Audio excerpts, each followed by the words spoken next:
Aquí en la ciudad, el desalojo de un edificio en el centro histórico provocó el caos vial cuando los afectados tomaron las calles en protesta contra quienes evitaron que siguieran viviendo en lo que fue su casa por más de 50 años. Lo peleamos y no nos vamos a ir de aquí hasta que se nos resuelva algo, porque este edificio está expropiado desde 1985. Yo llegué de 19 años aquí a vivir. Así es como reaccionó Virginia Sánchez esta mañana después de que llegaran a desalojarla de su vivienda ubicada en Isabel la Católica número 99 sin darle explicaciones. Me desalojaron también de mi departamento y de la tienda. Cuando me desalojaron del departamento fueron a 3, o sea, mi hija, una vecina y yo.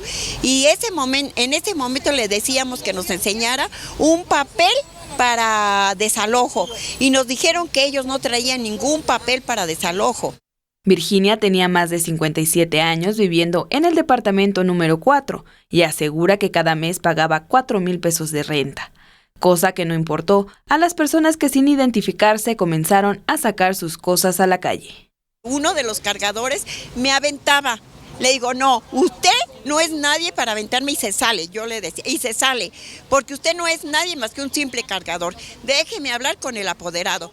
Nada le importó a los cargadores, pues supuestamente la indicación que tenían era sacarlos y cambiar la chapa, por lo que ya no pudieron entrar al inmueble.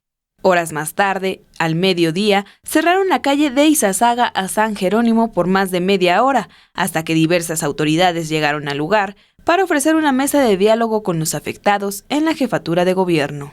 Con imágenes de Manuel Hernández, Iraís Morquecho, 21 Noticias.